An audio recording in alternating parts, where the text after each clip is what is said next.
Bonjour. Cette vidéo traitera du sédévacantisme au regard de l'enseignement catholique traditionnel. Comme vous avez dû le voir par le titre de la vidéo, les déductions qui seront faites n'iront pas en faveur du catholicisme romain, si l'on considère cependant celui-ci vis-à-vis du point de vue sédévacantiste.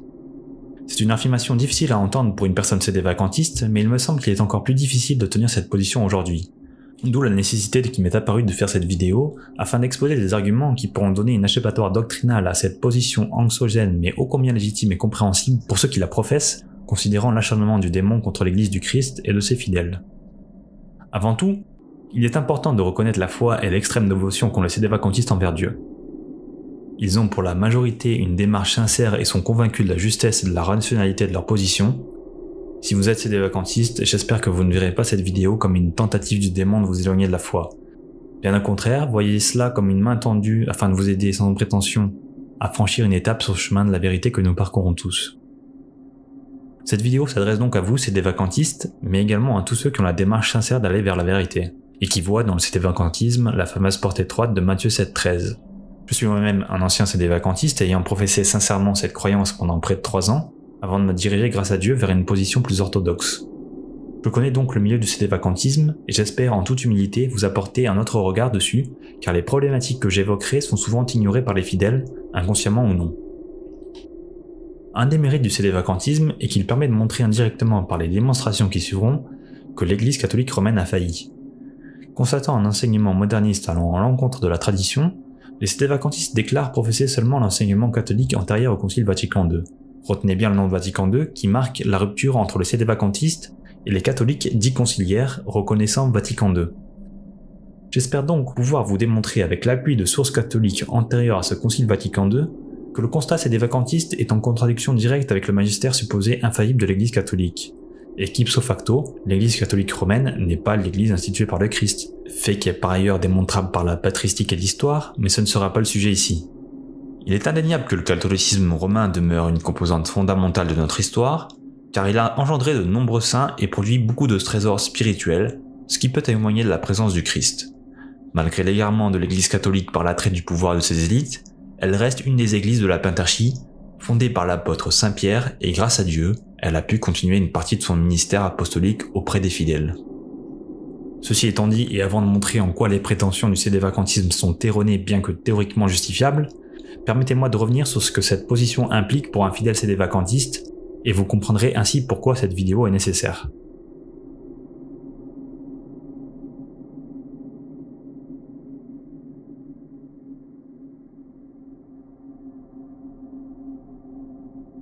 Pour ceux étrangers au sédévacantisme et qui ignorent ses tenants et aboutissants, c'est une position dite catholique traditionnaliste qui considère que l'Église n'a plus de pape depuis une 60aine d'années.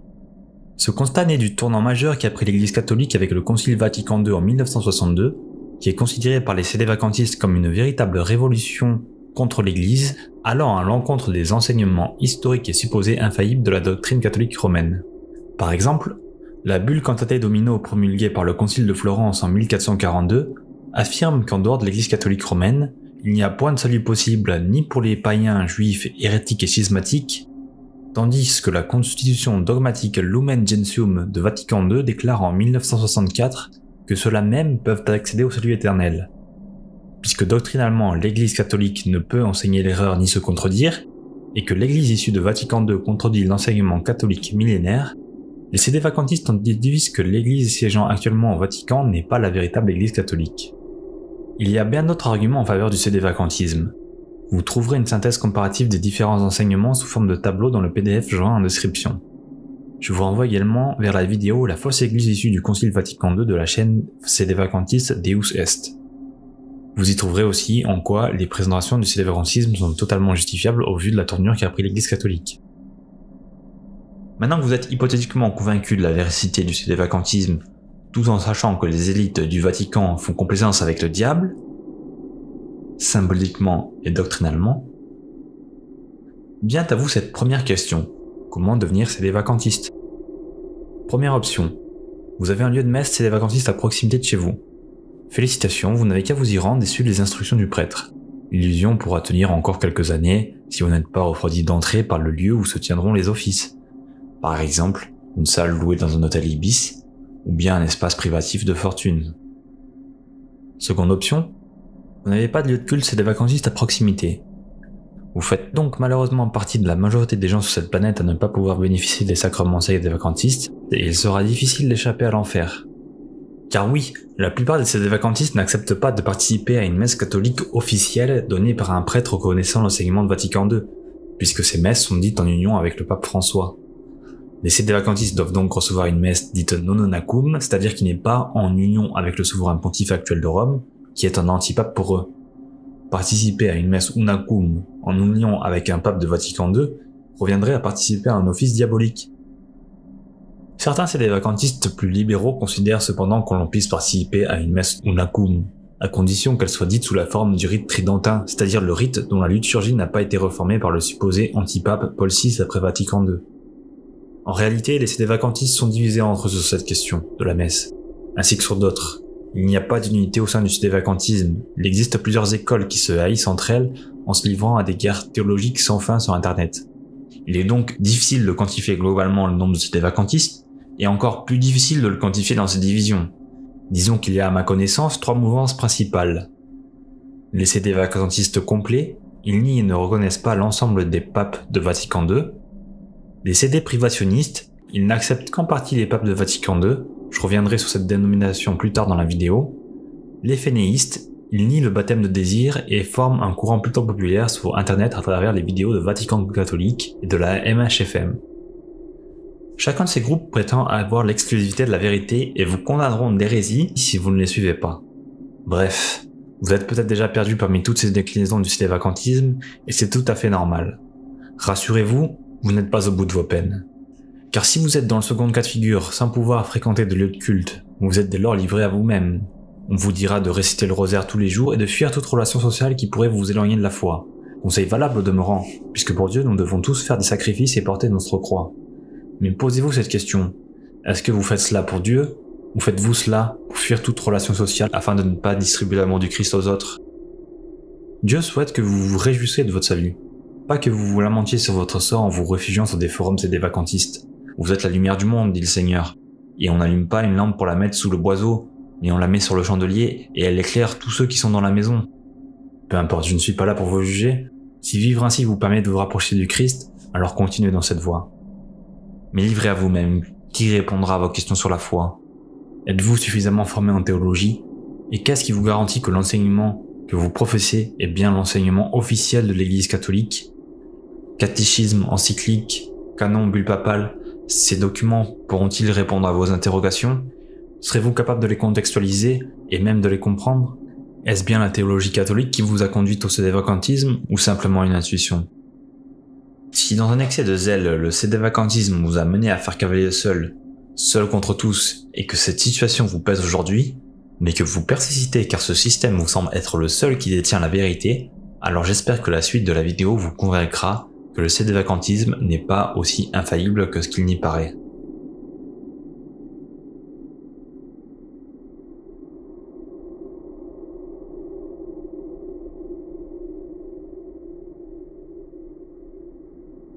Avant de passer au crible de la théorie sédévacantiste, il me faut au préalable rappeler quelques définitions essentielles de l'Église catholique romaine. Le rôle premier de l'Église est le salut des âmes. Dans son grand catéchisme, le pape Pie X distingue les membres qui la composent en 2 assemblées. L'Église enseignante, composée de tous les évêques avec à leur tête le pontife romain, le pape, et l'Église enseignée, composée de tous les fidèles. Le symbole de Nicée-Constantinople définit l'Église comme une, sainte, catholique et apostolique. Ce sont les 4 notes de l'Église catholique romaine. Cette définition est également commune aux orthodoxes, catholique signifiant universel, mais seule l'Église de Rome en réclame l'exclusivité. Chacune de ces notes sont en harmonie les unes avec les autres, de sorte à ce qu'elles soient toutes nécessairement jointes pour identifier la véritable Église. Une Église, ne possédant donc pas l'une de ces caractéristiques, ne peut donc se référer à ce symbole, ces notes étant mutuellement dépendantes. Ce symbole est un dogme de foi, récité dans le credo de l'Église catholique. L'Église doit donc perpétuellement préserver chacune de ses caractéristiques, puisque ces composantes appartiennent à sa fondation et elles ne peuvent jamais leur faire défaut. Encyclique Mortalium Animos, Pie XI, sur l'unité de l'Église. Je cite, « Il est par conséquent impossible non seulement que l'Église ne subsiste aujourd'hui et toujours mais aussi qu'elle ne subsiste pas absolument à la même qu'au temps apostolique, à moins que nous voulions dire « à Dieu ne plaise », ou bien que le Christ, notre Seigneur, a failli à son dessein, ou bien qu'il s'est trompé quand il affirma que les portes de l'enfer ne prévaudront jamais contre elle. De ces 4 notes découlent nécessairement 4 autres propriétés sans lesquelles ces notes ne pourraient exister. Ces attributs sont la visibilité, la perpétuité, l'indéfectibilité et l'infaillibilité de l'Église. Citons à ce sujet l'Encyclopédie catholique sur la définition de l'Église. L'Église ayant été instituée par Jésus-Christ, son chef invisible, pour procurer le salut des âmes, doit posséder des caractères ou des notes qui la distinguent de toutes les autres sociétés, afin que les hommes aillent puiser le salut dans son sein. Ces notes sont l'unité, la sainteté, la catholicité et l'apostolicité. Concernant chacun des différents attributs, nous avons les passages suivants de l'Encyclopédie catholique. La visibilité de l'Église résulte évidemment des 4 caractères que nous venons de développer. Si elle ne les avait pas, ou si elle cessait de les avoir, elle ne serait pas visible, et si elle ne l'était pas, elle ne serait pas la véritable Église. Elle nous est représentée par les prophètes comme une montagne élevée sur les collines, dont la splendeur doit éclairer et attirer toutes les nations, comme une haute montagne à laquelle toutes les nations viendront en foule. L'indéfectibilité, la perpétuité de l'Église découle nécessairement de son unité, de sa sainteté, de sa catholicité, de son apostolicité, de sa visibilité. Si l'Église n'était pas une et sainte, l'erreur s'introduirait dans son sein et avec elle la division et la mort. Si l'Église n'était pas infaillible, elle ne serait plus perpétuelle, il serait impossible de la démêler de toutes les sectes qui couvrent la terre, elle n'aurait pas d'autre condition d'existence que toutes les œuvres humaines, elle serait donc sujette, comme elle, à l'erreur et par suite à la destruction. Mais le Seigneur, qui l'a destiné à recueillir tous les élus, pendant les cours des âges, n'a pas manqué de lui donner toutes les propriétés qui étaient de nature à la mettre à même de remplir le but qu'il s'était proposé en l'établissant.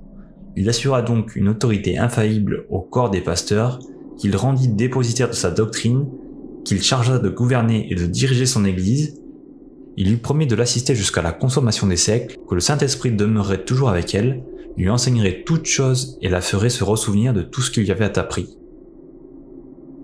L'Église catholique romaine possède donc des notes, à savoir l'unité, la sainteté, la catholicité et l'apostolicité, qui sont ses caractéristiques extérieures ou qualités visibles, et elle possède des attributs, à savoir la visibilité, la perpétuité, l'indéfectibilité et l'infaillibilité, qui sont ses caractéristiques internes ou qualités invisibles, puisqu'elle procède directement des notes.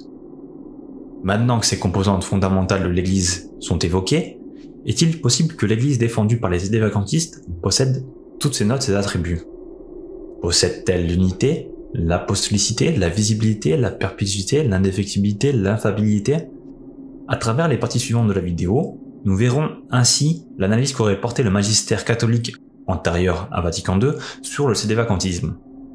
Aucune source étrangère à l'enseignement catholique ne sera donc employée, puisqu'il s'agit d'examiner la théorie sédévacantiste au regard du catholicisme romain.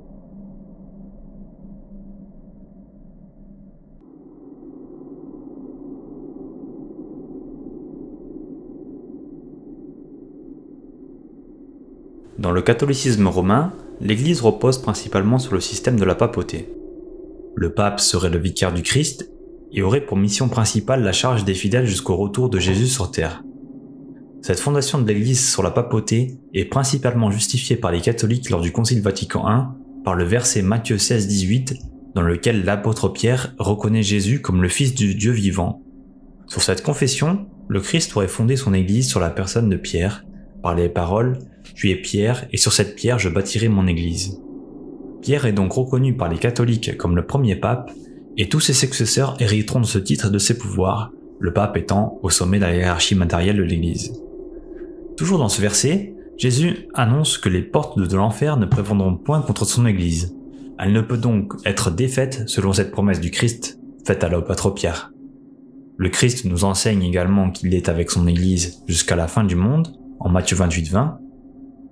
Ces deux versets reliés nous définissent donc un dogme très important de l'Église catholique. C'est le dogme de l'indéfectibilité. L'Église catholique ne peut donc ni faillir ni perdre ses propriétés divines, même pour un court instant, puisqu'elle a l'assurance de l'assistance divine. Or, les sédévacantistes considèrent que l'attribut essentiel du fondement de l'Église, à savoir le pape, fait défaut à l'Église depuis plus d'une soixantaine d'années et que donc l'Église errerait sans pape depuis Pie XII. Hormis reconnaître que le Christ ait menti sur sa promesse d'être avec son Église jusqu'à la fin du monde, le sédévacantisme présente donc cette première contradiction fondamentale avec le magistère catholique, car il propose en substance une défection de leur Église par l'absence de la personne du pape, qui est selon eux la pierre de fondement de l'Église catholique.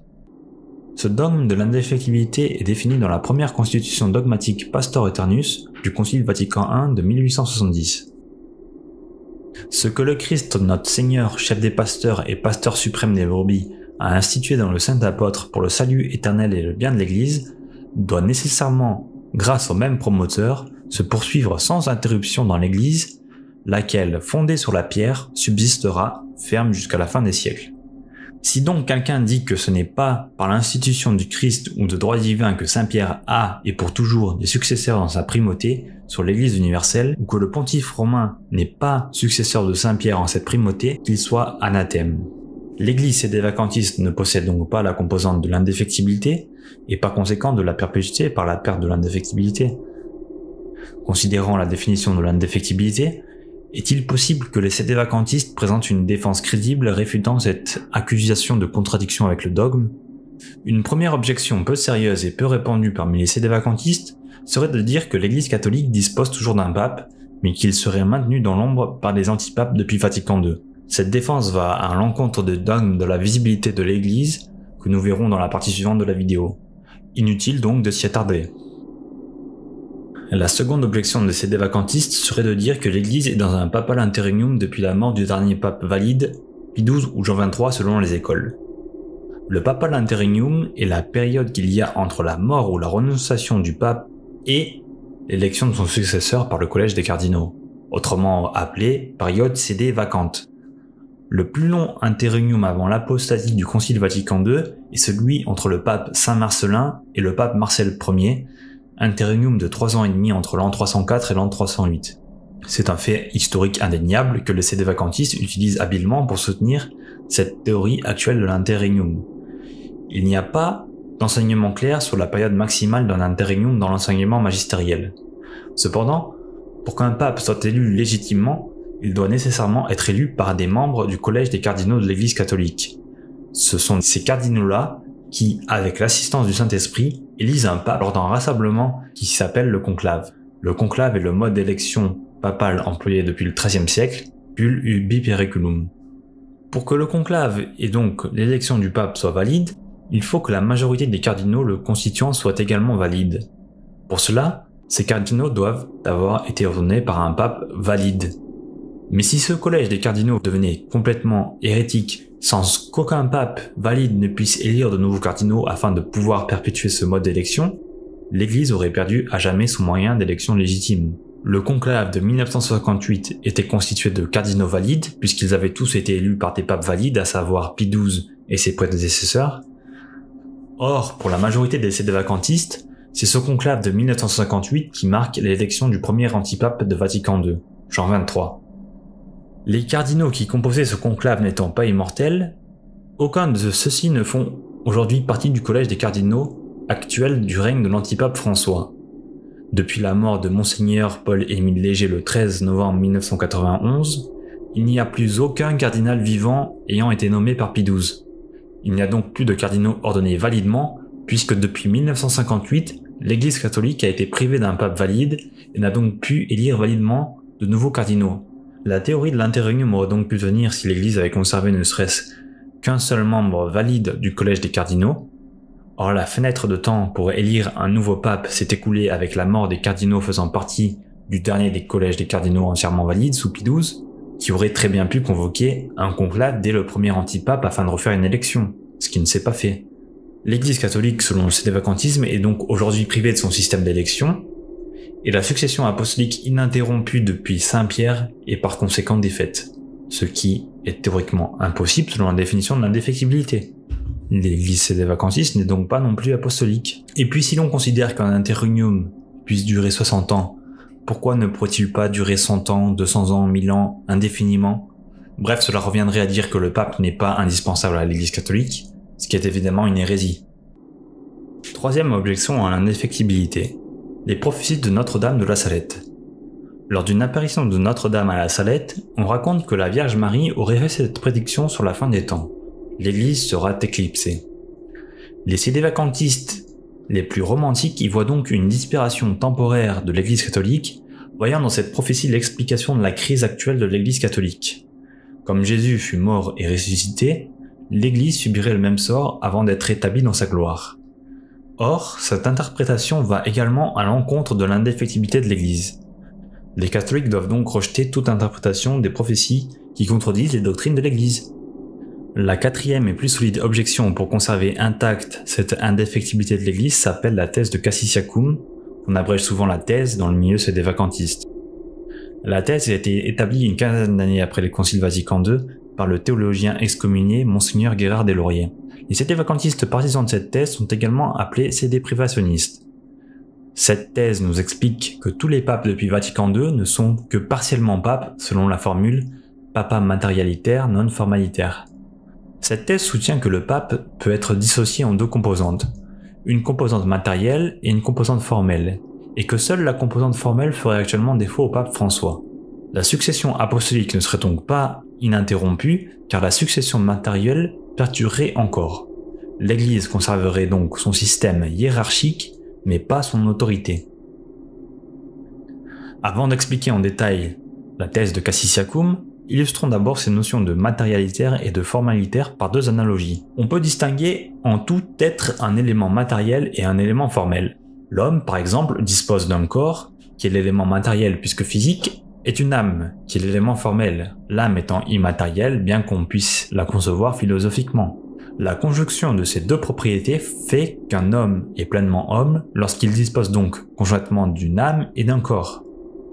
Un autre exemple est celui du vase d'argile. Prenons de l'argile à l'état brut. Telle qu'elle, cette argile n'est que de la matière et ne forme pas un vase, puisqu'il n'a pas de forme. Cependant, cette argile peut devenir un vase si on lui communique la forme qui correspond à un vase. L'argile est donc la matière et le vase est la forme, et ensemble, ils ne forment qu'un seul objet. Ainsi, la thèse prétend que la personne élue du conclave est la matière, et l'acceptation de la charge pontificale par l'élu est la forme.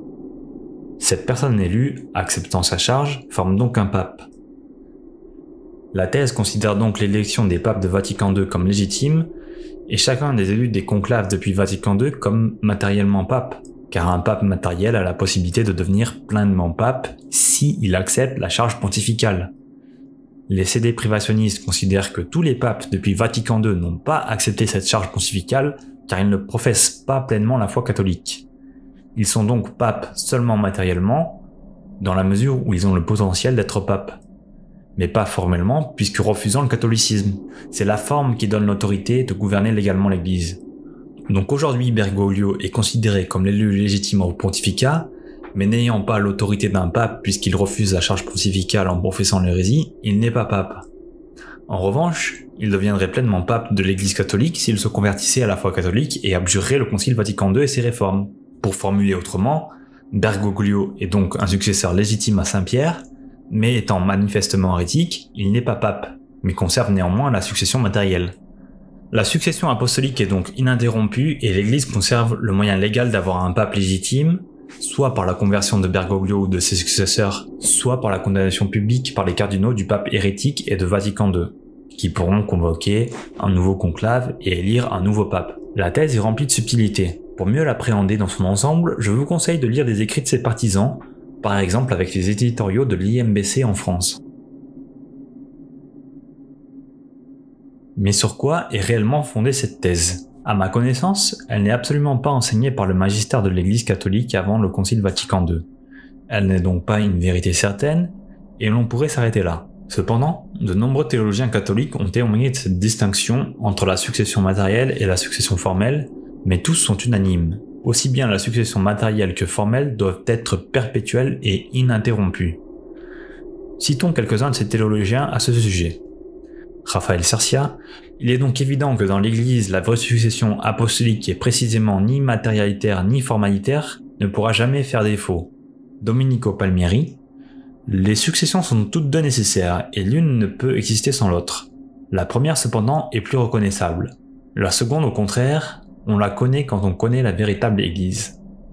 Et enfin, la notion donc générale et complète de l'apostolicité veut dire continuité avec l'Église fondée par les apôtres par succession ininterrompue de légitimes pasteurs, entre parenthèses apostolicité matérielle, et identité essentielle de ministère et de régime hiérarchico-monarchique, entre parenthèses apostolicité formelle.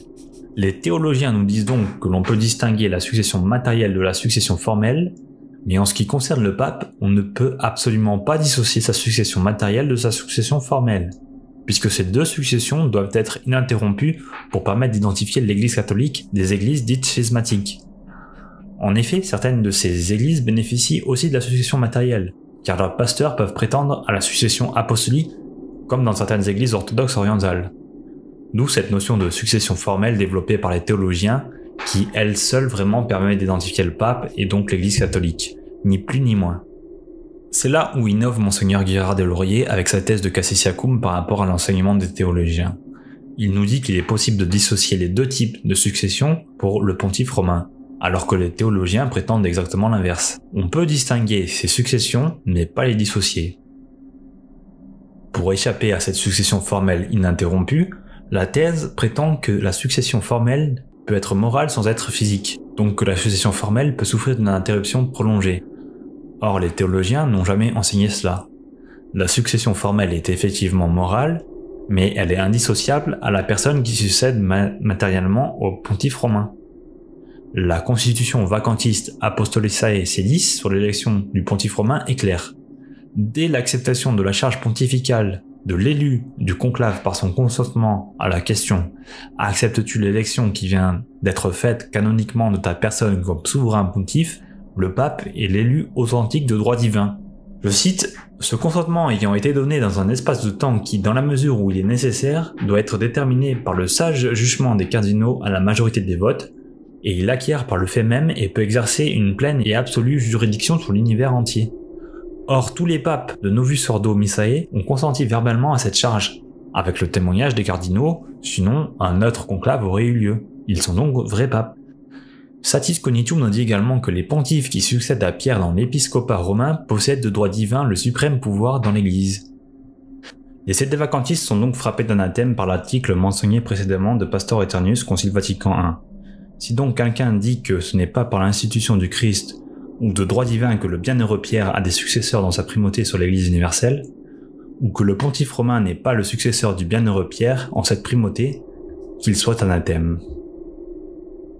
Si donc un élu du conclave enseignait l'hérésie, il cesserait ipso facto d'être pape, et ne pourrait plus prétendre à la succession formelle de sa propre élection, même s'il se convertissait au catholicisme traditionnel.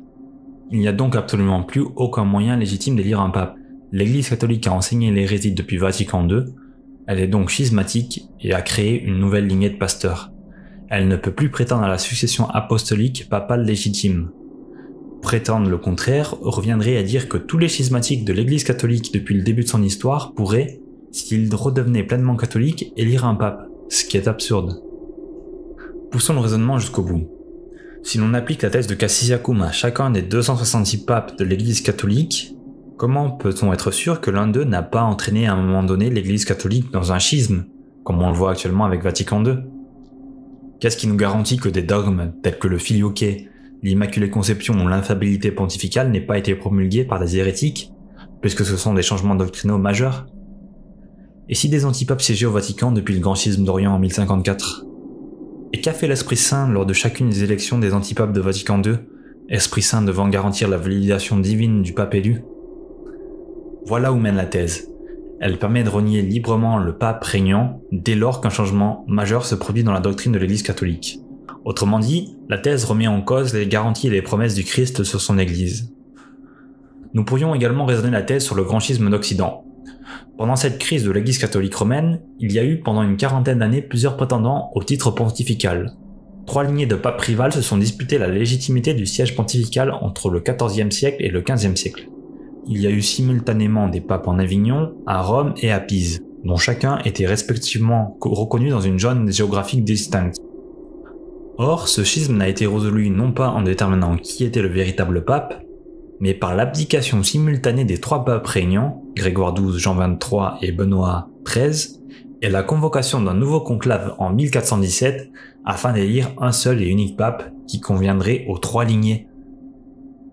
Est-ce que la thèse permet de savoir quelle lignée était donc la formalitaire, puisque même n'ont pas su la déterminer? Un sédévacantiste peut-il concevoir qu'un pape prononce à sa tiare pontificale pour satisfaire ses opposants? Bref, nous pourrions discuter encore longuement de cette thèse car il est indéniable qu'elle puisse tirer ses arguments d'un flou juridique à ce sujet, mais ses implications directes sont intenables pour un simple fidèle, et nous voyons bien que son fondement n'est pas magistériel mais moderne. Voilà donc les principales objections à la défection de l'Église catholique. Nous voyons donc que, contrairement à ce qu'ils prétendent, les sédévacantistes défendent une défection de l'Église, ce qui invalide leur position. Puisque cette Église est également défaite, elle n'est pas infaillible et l'apostolicité est perdue.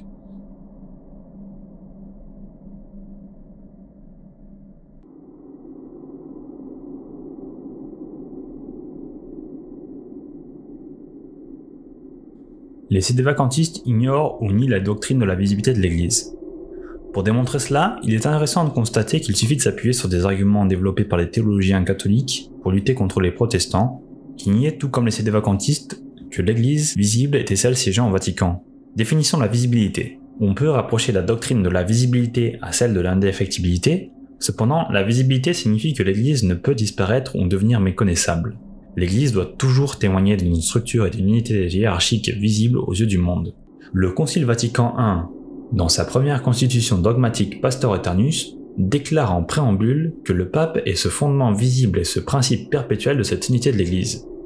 Pour que l'épiscopat fût un et non divisé, pour que grâce à l'union étroite et réciproque des pontifes, la multitude entière des croyants fût gardée dans l'unité de la foi et de la communion, plaçant le bienheureux Pierre au-dessus des apôtres, il établit en sa personne le principe durable et le fondement visible de cette double unité. Sur sa solidité se bâtirait le temple éternel, et sur la fermeté de cette foi s'élèverait l'Église dont la grandeur doit toucher le ciel. Comment les sédévacantistes peuvent-ils être unis dans la foi s'ils ne possèdent pas une Église visible puisque privés d'un pape? C'est problématique, car pour être considéré comme la véritable Église catholique romaine, il faut avoir cette unité visible, possible grâce au pontife romain. Dans l'encyclique Satis Cognitum, Léon XIII écrit que le gouvernement autoritaire de l'Église établi par le Christ, à savoir la papauté, constitue l'élément principal de la fondation de l'Église et qu'elle est le principe perpétuel de l'unité de l'Église. Je cite. Or, cette autorité faisant partie de la constitution de l'Église comme son élément principal, puisqu'elle est le principe de l'unité, le fondement de la sécurité et de la durée perpétuelle, il s'ensuit qu'elle ne pouvait en aucune façon disparaître avec le bienheureux Pierre, mais qu'elle devait nécessairement passer à ses successeurs et être transmise de l'un à l'autre. La disposition de la vérité demeure donc, et le bienheureux Pierre, persévérant dans la fermeté de la pierre dont il a reçu la vertu, n'a point quitté le gouvernail de l'Église mis dans sa main. C'est pourquoi les pontifes qui succèdent à Pierre dans l'épiscopat romain possèdent de droit divin le suprême pouvoir dans l'Église. L'importance du pontife romain ne peut donc être minimisée, et il est essentiel que Pierre possède perpétuellement des successeurs pour ne pas rompre cette unité réalisée par le pape. Les Saintes Écritures nous disent à de maintes reprises, notamment dans les épîtres aux Colossiens et aux Éphésiens, que l'Église doit être considérée comme un corps vivant, dont le Christ est la tête, et dont les membres sont les fidèles, tous unis dans le même corps. Aussi surprenant que cela puisse paraître, l'Église catholique romaine enseigne que le Christ et son vicaire, le pape, ne forment qu'une seule et même tête, le Christ faisant autorité sur le spirituel, et le pape faisant autorité sur le temporel. Voici un extrait de l'encyclique Mystici Corporis Christi de Pie XII, qui témoigne de cet enseignement dans sa définition du corps mystique du Christ. Que le Christ et son vicaire ne forment ensemble qu'une seule tête, notre immortel prédécesseur Boniface VIII l'a officiellement enseigné dans sa lettre apostolique Unam Sanctam, et ses successeurs n'ont jamais cessé de le répéter après lui. Cela se trompe donc dangereusement qui croit pouvoir s'attacher au Christ, tête de l'Église, sans adhérer fidèlement à son vicaire sur la terre.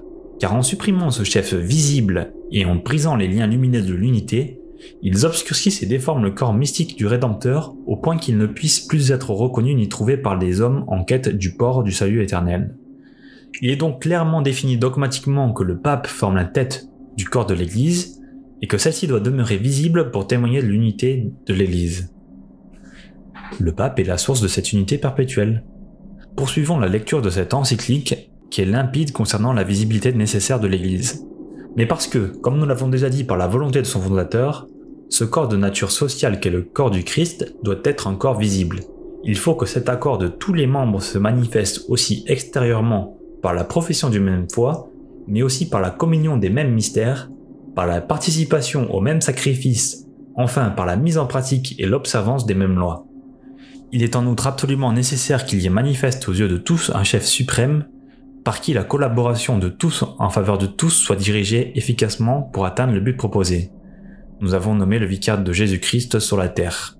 En effet, de même que le divin Rédempteur a envoyé l'Esprit de la vérité, le Paraclet, pour assumer à sa propre place l'invisible gouvernement de l'Église, ainsi, à Pierre et à ses successeurs, il a confié le mandat de tenir son propre rôle sur terre pour assurer aussi le gouvernement visible de la cité chrétienne.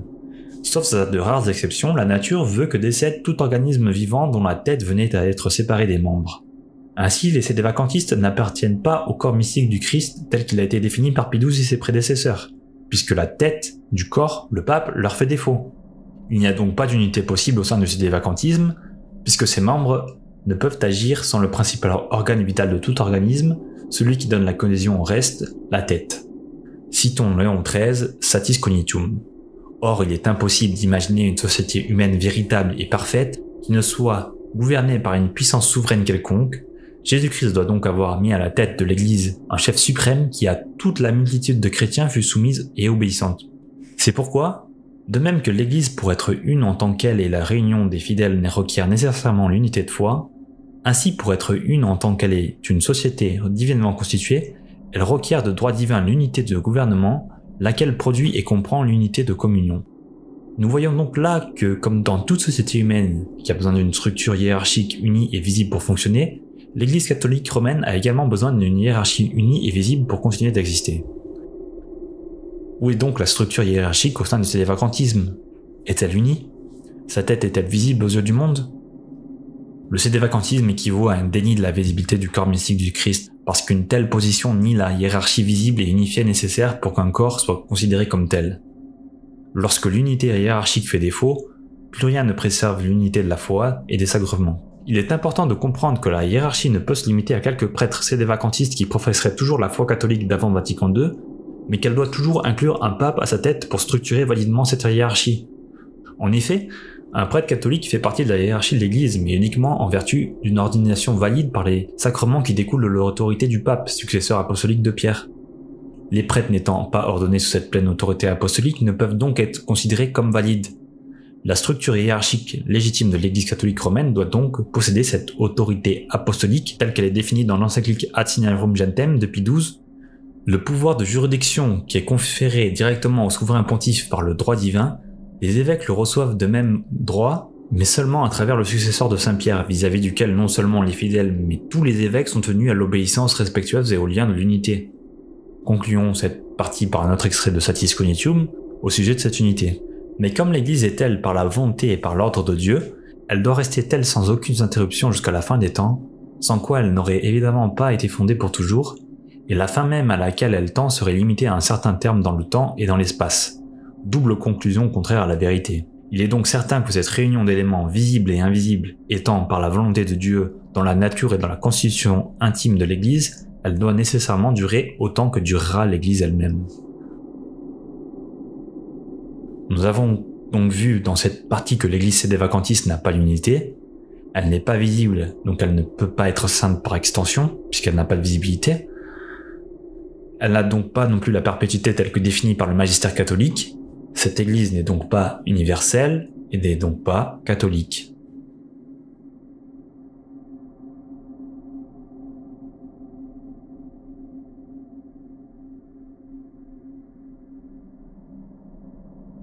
Le sédévacantisme souffre de son absence d'autorité.